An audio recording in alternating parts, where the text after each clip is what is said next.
വളരെ സന്തോഷമുള്ള കാര്യമാണല്ലോ. അതുകൊണ്ട് നിങ്ങൾ പ്രാർത്ഥന എന്താണെന്നുള്ളത് ശരിക്ക് പഠിക്കുക, പടച്ചവനോട് ശരിക്ക് പ്രാർത്ഥിക്കുക. അതാണ് ഈ സമയത്ത് പറയാനുള്ളത്. നിങ്ങൾ ഞങ്ങളെ പ്രാർത്ഥന പഠിപ്പിക്കണ്ട.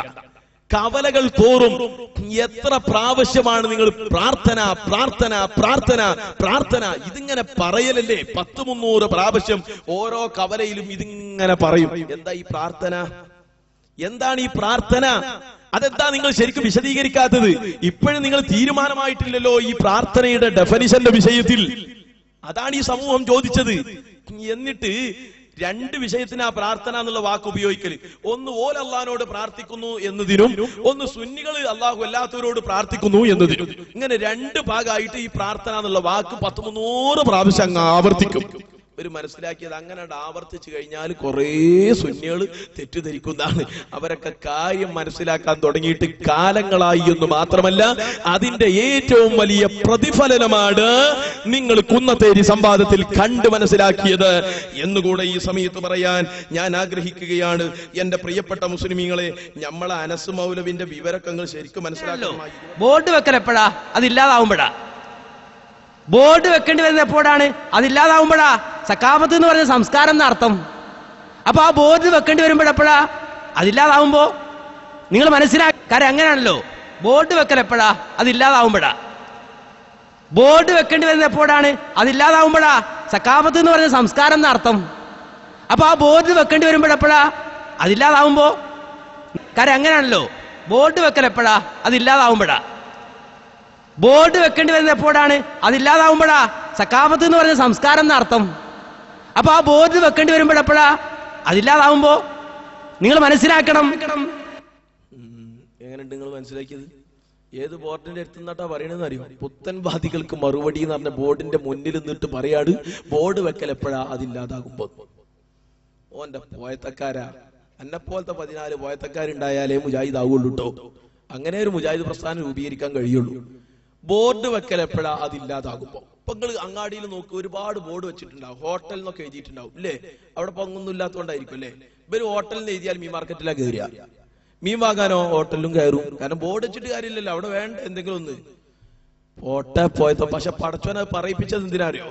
പേരോണിന് മറുപടി, പുത്തൻവാദികൾക്ക് മറുപടി എന്ന് പറഞ്ഞിട്ടുള്ള വലിയ ബാനറിന്റെ മുന്നിൽ നിന്നാണ് പ്രസംഗിക്കുന്നത്. സാസിലുള്ള ആളുകളൊക്കെ മേപ്പെട്ടുക. പടച്ചോനെ എത്താ പിച്ചങ്ങായി പറയണത് ബോർഡ് വെക്കൽ എപ്പോഴും അതില്ലാതാവുമ്പോ. അപ്പൊ പുത്തൻവാദികൾക്ക് മറുപടി ഇല്ല ഇവിടെ. പുത്തൻവാദികൾക്ക് മറുപടി എന്ന് പറഞ്ഞാണ്ട് മുന്നിൽ നിന്നാണ് ഇപ്പം പറയുന്നത് ബോർഡ് വെക്കൽ എപ്പോഴാ? അതില്ലാതാകുമ്പോ. അപ്പൊ സംഗതിയില്ല.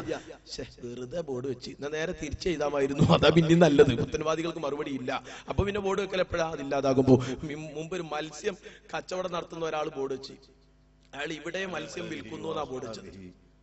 കുറച്ച് കഴിഞ്ഞപ്പോ അയാൾ ഇങ്ങനെ ആരും വരാതായപ്പോ അയാൾ ഇങ്ങനെ ആലോചിച്ചിരുന്ന് ഇവിടെ മത്സ്യം വിൽക്കുന്നു, പിന്നെ ഇവിടെ അല്ലാതെ പിന്നെ അവിടെ എന്തിനാ വെറുതെ ഇവിടെ എഴുതിച്ചത്? അപ്പൊ ഇവിടെ നിന്നാണ് വായിച്ചത്. കാരണം അയാൾ ഇയാളെ മാതിരിയാണ്. ഇവിടെ നിന്നാണ് വായിച്ചത്. പിന്നെ മൂപ്പര് ചിന്തിച്ചു മത്സ്യം വിൽക്കുന്നു, മത്സ്യം പിന്നെ മാംസറ്റത്. അപ്പൊ പിന്നെ വെറുതെ മത്സ്യം എഴുതി വെക്കണതിന് ഒരു ആവശ്യമില്ലല്ലോ, ഒരു അർത്ഥമില്ലല്ലോ. അപ്പൊ അതുകൊണ്ട് മത്സ്യം എന്നുള്ളതാണ് വായിച്ചത്. പിന്നെ വിൽക്കുന്നു എന്നാ, പിന്നെ ഇവിടെ വാങ്ങുക. അപ്പൊ വിൽക്കുന്നു എന്നുള്ളത് വായിച്ചു. ലാസ്റ്റ് പിന്നെ എന്തിനാ ഈ ബോർഡ് വെറുതെ ചെലവാക്കിയത്? ഇത് നോക്കുന്നത് ആ ഒരു ബുദ്ധിയ ആർക്ക്?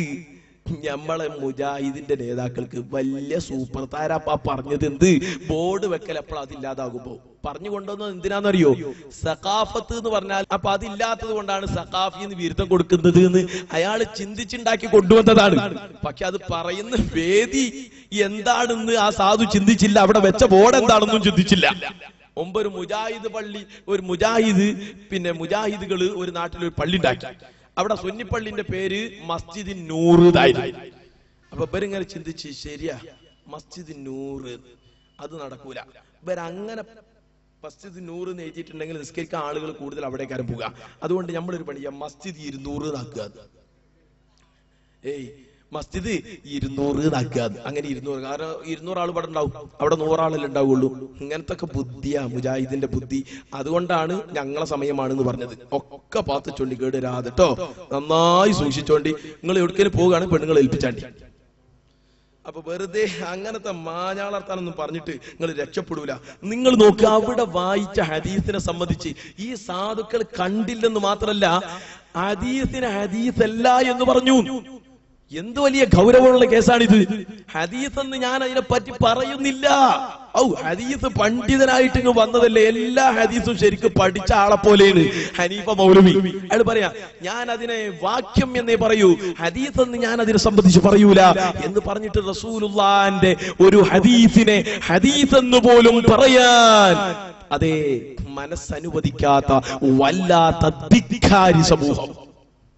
പിന്നെ അയാൾ പറയാ ഇവിടെ ഏതെങ്കിലും ഗ്രന്ഥത്തിൽ ഏതെങ്കിലും വാക്യം ഉദ്ധരിച്ചാ പോരാ, വ്യവസ്ഥ ഒന്ന് ശരിക്കും വായിക്കേണ്ടിയിരുന്നു, സ്വഹീഹായ ഹദീസ്. അപ്പൊ മൂപ്പർ എന്താ പറയുന്നത്? ഹദീസ് സ്വഹീഹല്ല, മറ്റൊന്ന് ഇത് ഹദീസല്ല. നിങ്ങൾ കേട്ടോളൂ, ശരിക്ക് പാഠം പഠിപ്പിച്ചിട്ട് ഇങ്ങനെ കൊണ്ടുവരല്ലേ സംവാദം. ശരിക്കും ഇങ്ങനെ പഠിപ്പിച്ചു കൊടുക്കേണ്ട. ആദ്യം മൗലവിക്ക് ഹദീസ് അല്ലെന്ന് തോന്നുന്നു, പിന്നെ സ്വഹീഹ് അല്ലെന്ന് തോന്നുന്നു. ആരാ പറഞ്ഞത്? ഇബ്നു അസാക്കിർ തന്റെ താരീഖിൽ ലൈൻ ഖാമ അലാ ഖബരി ഫഖാല യാ മുഹമ്മദ് ലൗ ജീബന്നഹു എന്ന് പറഞ്ഞ വാക്യം, ഹദീസ് എന്ന പദം ഞാൻ അതിന് പ്രയോഗിക്കുന്നില്ല. ഈ വാക്യം പറഞ്ഞുകൊണ്ട് ഇത് മരണപ്പെട്ടു പോയ നബി, വഫാത്തായ നബി സല്ലല്ലാഹു അലൈഹി വസല്ലമയോട് ഇസ്തിഗാസ നടത്താനുള്ള തെളിവാണെന്ന് ആര് പറഞ്ഞു എന്ന് പറയേണ്ടതല്ലേ? അങ്ങനെ ഒരു വാക്യം എവിടെയെങ്കിലും കാണുമ്പോഴേക്ക് അത് പ്രമാണമാണ് എന്ന് വിചാരിച്ചതാണ് ധാരണക്കുറവ്. ഞാൻ വളരെ വിനയത്തോടെ പറയട്ടെ, നമ്മുടെ വ്യവസ്ഥ ഒന്ന് വായിക്കണം. സ്വഹീഹായ ഹദീസ് എന്നാണ്. എവിടെയെങ്കിലുമുള്ള വാക്യം ഉദ്ധരിക്കലല്ല, സ്വഹീഹായ ഹദീസാണ്. ആ ഹദീസ് ഉദ്ധരിക്കുന്നുവെങ്കിൽ ഞാൻ വെല്ലുവിളിക്കുന്നു, അതിലുള്ള സനദുകൾ വായിച്ച് ഓരോരുത്തരും സ്വീകാര്യരാണെന്ന് തെളിയിക്കണം. നിങ്ങൾ നോക്ക്, അപ്പൊ ആദ്യം ഹദീസ് നിഷേധിക്കുന്നു, രണ്ട് അതിന്റെ സിഹത്ത് നിഷേധിക്കുന്നു. മൗലവിയുടെ അതിഗംഭീരമായ പരാക്രമം നിങ്ങൾ നോക്കണം. ഒരാൾ ഒരു വിഷയം പഠിച്ചിട്ടില്ലെങ്കിൽ അയാൾ അത് നിഷേധിക്കുകയാണോ വേണ്ടത്? ഇയാൾ പഠിച്ചത് മാത്രം ഹദീസ് എന്ന്, ഇയാൾ ആകെ പഠിച്ചൊരു ഹദീസിന്റെ അദ്വാഉൽ ഇബാദ, അതേ ഇയാൾക്ക് പഠിച്ചിട്ടുള്ളൂ, ഇയാൾക്ക് പഠിപ്പിച്ചും കൊടുത്തിട്ടുള്ളൂ, പഠിച്ചോലെ അങ്ങനെ പഠിച്ചിട്ടുള്ളൂ, ഒക്കെ അങ്ങനെ ഉണ്ടായിട്ടുള്ളൂ. ആ ഒരു ഹദീസ് അല്ലാത്ത ബാക്കിയുള്ള ഹദീസ് ഒക്കെ നിഷേധിക്കുക, അതിന്റെ സിഹത്തിനെ ചോദ്യം ചെയ്യുക. ഈ ഒരു സ്വഭാവം മുജാഹിദിന്റെ സ്ഥിരവേലയായിട്ട് അവരെപ്പോഴും കൊണ്ടു നടക്കുന്ന സത്യമാണ്. ഇനി നിങ്ങൾ കേട്ടോ, അടുത്ത വിഷയം അയാൾ പറയട്ടെ.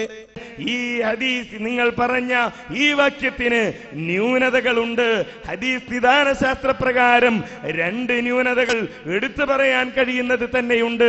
വേറെയും നമുക്ക് വിശദീകരിക്കാം. ഈ ഹദീസ് നിങ്ങൾ പറഞ്ഞ ഈ വാക്യത്തിന് ന്യൂനതകളുണ്ട്. ഹദീസ് വിധാന ശാസ്ത്രപ്രകാരം രണ്ട് ന്യൂനതകൾ എടുത്തു പറയാൻ കഴിയുന്നത് തന്നെയുണ്ട്. വേറെയും നമുക്ക് വിശദീകരിക്കാം.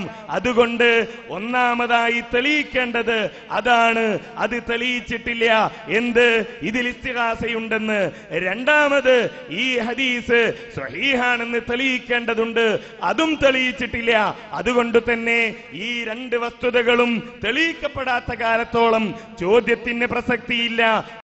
അയാൾ ഒരു സ്വഭാവമാണ്, എന്ത് പറഞ്ഞാലും അതിൽ ഇസ്തിഗാസ ഇല്ല, അതിൽ ഇസ്തിഗാസ ഇല്ല.